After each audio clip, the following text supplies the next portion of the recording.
EWS को लेकर supreme court ने भी उस फैसले पर मोहर लगा दी है। हमारे साथ बात करने के लिए मौजूद है बीजेपी सांसद और केंद्रीय राज्य मंत्री मीनाक्षी लेखी।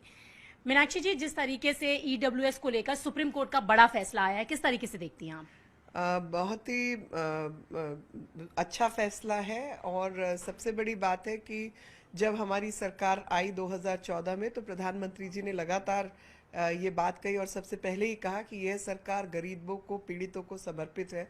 तो गरीब व्यक्ति कोई भी हो, किसी भी जाति धर्म का हो, और वो पीड़ित है, तो उसके प्रति एक संवेदना का भाव रखना चाहिए। और इसी कारण से जो भी लोग पीछे रह गए किसी भी कारण से, और गरीबी एक अपने आप में बड़ा कारण है, उसके पक्ष में ये जो फैसला आया है, हम सब इसका स्वागत करते हैं। और वापस मैं देश को याद दिलाना चाहती हूँ कि प्रधानमंत्री का जो वायदा था, वो वायदा पूरा किया गया है। बिल्कुल मैम, प्रधानमंत्री का वादा पूरा किया गया है, लेकिन अगर हम उन बच्चों के बारे में सोचे जो पढ़ना चाहते हैं, किसी कारण से अच्छे स्कूल्स में नहीं पढ़ पाते, तो ये फैसला उन बच्चों पर कितना असर डालेगा? ये समाज के गरीब वर्ग के ऊपर असर डालेगा। और गरीब वर्ग को प्रोटेक्शन देना इसलिए भी अनिवार्य था कि उनमें काबिलियत है, बुद्धि है, मेहनती है, लेकिन गरीबी के कारण की वजह से उनकी एडमिशन नहीं हो पाती। तो इस फैसले से समाज में बराबरी और इक्विटी और जस्टिस जो है, वो न्यायपूर्ण व्यवस्था जो है वो बनेगी। और सामाजिक न्याय की दृष्टि से बहुत अच्छा फैसला है। मैम, जिस तरीके से सरकारी नौकरियों में भी लोग बेरोजगारी की बात करते हैं, लेकिन अब जब ये फैसला है, विरोध भी इसका कर रहे थे, फैसला तो वही बरकरार रहा, तो उन युवाओं के लिए भी किस तरीके से फायदेमंद रहने वाला है ये?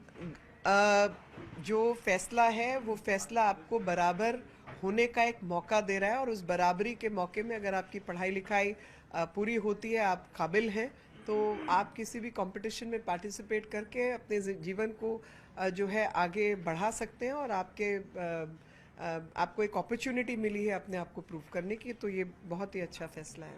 बस मैम, एक आखिरी सवाल है। सुकेश चंद्रशेखर ने एक तीसरी चिट्ठी लिखी है और सत्येंद्र जैन पर आरोप लगाते हुए उन्होंने कहा है कि उन्हें जान से मारने की धमकी दी गई है। काफी ज्यादा डरे हुए हैं, एलजी साहब से डिमांड कर रहे हैं सीबीआई जांच की।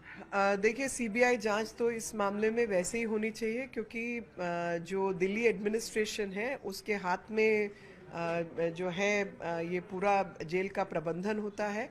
और एक मंत्री जो दिल्ली सरकार का मंत्री है, वही जेल में बैठा है, तो जाहिर तौर पर जेल मैनेजमेंट को गलत तरीके से इस्तेमाल करने का जो पहले भी प्रारूप इनका दिखाई दिया है।